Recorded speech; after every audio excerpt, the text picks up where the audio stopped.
येनाक्षरसमाम्नायमधिगम्य महेश्वरात् कृत्स्नं व्याकरणं प्रोक्तं तस्मै पाणिनये नमः. नमः सर्वेभ्यः ಸಂಸ್ಕೃತ ಬಂಧುಭ್ಯಃ. ಇವತ್ತಿನ ದಿನ ನಾವು ಪ್ರಕೃತಿ ಭಾವ ಸಂಧಿ ಇದನ್ನು ಕುರಿತು ನೋಡುವ. ಪ್ರಕೃತಿ ಭಾವ ಸಂಧಿ ಅಂತಂದರೆ ಸಂಧಿ ಆಗುವ ಎಲ್ಲ ಲಕ್ಷಣಗಳು ಇದ್ದರೂ ಕೂಡ ಸಂಧಿಯನ್ನು ಮಾಡಬಾರ್ದು ಅಂಥೇಳಿ ಹೇಳ್ತಾರೆ. ಅದಕ್ಕೆ ನಾವು ಪ್ರಕೃತಿ ಭಾವ ಸಂಧಿ ಅಂತ ಹೇಳುವಂಥದ್ದು. ಯಾವ ಸಂದರ್ಭದಲ್ಲಿ ಅಂದರೆ,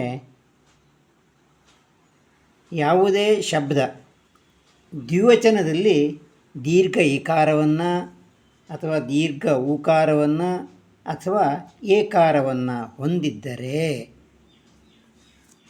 ಆ ಒಂದು ಸಂದರ್ಭದಲ್ಲಿ ಸಂಧಿಯಾಗುವಂಥ ಸನ್ನಿವೇಶ ಇದ್ದರೆ ಸಂಧಿಯನ್ನು ಮಾಡಬಾರ್ದು.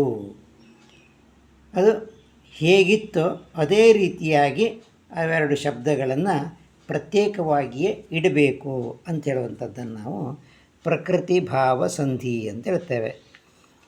ಉದಾಹರಣೆ, ಕವಿ ಶಬ್ದವನ್ನು ತೆಗೆದುಕೊಂಡಾಗ ಕವಿ ಕವಿ ಕವಯ, ದ್ವಿವಚನದಲ್ಲಿ ಕವಿ ಅಂತ ದೀರ್ಘ ಈಕಾರ ಬಂತು. ಅದೇ ರೀತಿಯಾಗಿ ಗುರು ಶಬ್ದ ಗುರು ಗುರು ಗುರವಃ, ದ್ವಿವಚನದಲ್ಲಿ ದೀರ್ಘ ಉಕಾರ ಗುರು ಬಂತು. ಹಾಗೆ ರಮಾ ಶಬ್ದ ರಮಾ ರಮೇ ರಮಾಹ, ರಮಾ ರಮೇ, ದ್ವಿವಚನದಲ್ಲಿ ಏಕಾರ ಬಂತು.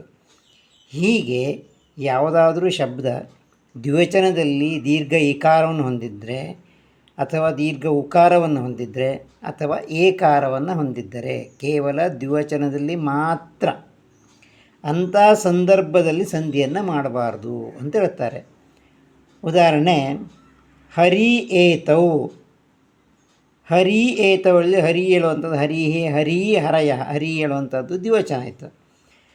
ಅದಕ್ಕೆ ಏತೌ ಏಕಾರ ಬಂತು, ದೀರ್ಘ ಏಕಾರಕ್ಕೆ ಏಕಾರ ಬಂತು. ಇದು ದ್ವಿವಚನ ಆದ್ದರಿಂದ ಸಂಧಿಯನ್ನು ಮಾಡಬಾರ್ದು. ಇಲ್ಲಿ ಯಾವ ಸಂಧಿ ಆಗ್ತಿತ್ತು ಅಂತ ನೋಡುವಾಗ ಹರಿ ಏತೌ, ಈ ಊರುಗಳಿಗೆ ಸ್ವರೋಪರವಾದಾಗ ಯವರಲಗಳು ಆದೇಶವಾಗಿ ಬರುತ್ತದೆ, ಎಣ್ಣು ಸಂಧಿ ಆಗುವಂಥ ಸಂದರ್ಭ. ಆದರೆ ಎಣ್ಣು ಸಂಧಿ ಆಗುವಂಥ ಸಂದರ್ಭ ಇದ್ದರೂ ಕೂಡ ಸಂಧಿಯನ್ನು ಮಾಡಬಾರ್ದು.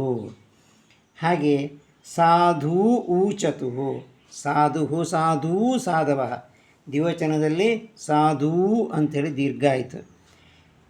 ಊಚತು ಅಲ್ಲಿ ಊಕಾರ, ಉಕಾರಕ್ಕೆ ಉಕಾರ ಬಂದ್ರಿಂದ ಸವರ್ಣವಾಯಿತು, ಸವರ್ಣವಾದ್ದರಿಂದ ಸವರ್ಣ ದೀರ್ಘ ಸಂಧಿಯನ್ನು ಮಾಡಬೇಕಾಗಿತ್ತು. ಆದರೆ ಸವರ್ಣ ದೀರ್ಘ ಸಂಧಿಯನ್ನು ಮಾಡಲಿಕ್ಕಿಲ್ಲ. ಮೊದಲಿದ್ದಾಗೆ ಸಾಧು ಊಚತು ಅಂಥೇಳಿ ಇಡಬೇಕು. ಹಾಗೆ ಲತೆ ಇಮೆ, ಲತಾ ಲತೆ ಲತಾಹ, ಲತೆ ಹೇಳುವಂಥದ್ದು ದ್ವಿವಚನ ಆಯಿತು, ಏಕಾರಕ್ಕೆ ಇಕಾರ ಬಂತು. ಏಕಾರ ಹೇಳುವಂಥದ್ದಲ್ಲಿ ದ್ವಿವಚನದ ಏಕಾರ ಆದ್ದರಿಂದ ಸಂಧಿಯನ್ನು ಮಾಡಬಾರ್ದು. ಹಾಗಿದ್ದರಲ್ಲಿ ಬೇರೆ ಸಂಧಿ ಆಗುವ ಸಂದರ್ಭ ಯಾವುದು ಅಂತ ನೋಡಿದ್ರೆ ಯಾಂತ ವಾಂತಾದೇಶ ಸಂಧಿ ಆಗುವ ಸಂದರ್ಭ. ಆದರೆ ಯಾಂತವಾಂತ ಸಂಧಿಯನ್ನು ಮಾಡಬಾರ್ದು, ಲತೆ ಇಮೆ ಅಂತೇಳಿ ಹಾಗೆ ಇಡಬೇಕು ಅಂತ ಹೇಳುವಂಥದ್ದು ಪ್ರಕೃತಿ ಭಾವ ಸಂಧಿ. ಮೊದಲು ಹೇಗಿತ್ತೋ ಅದೇ ರೀತಿಯಾಗಿ ಅದನ್ನು ಮುಂದುವರಿಸ್ಕೊಂಡು ಹೋಗುವಂಥದ್ದನ್ನು ನಾವು ಪ್ರಕೃತಿ ಭಾವ ಸಂಧಿ ಅಂತೇಳಿ ಹೇಳ್ತೇವೆ. ಇವತ್ತಿನ ಪಾಠವನ್ನು ಮುಗಿಸೋಣ. ಸರ್ವೇ ಜನಾಃ ಸುಖಿನೋ ಭವಂತು. ಜಯತು ಸಂಸ್ಕೃತಂ, ಜಯತು ಮನುಕುಲಂ.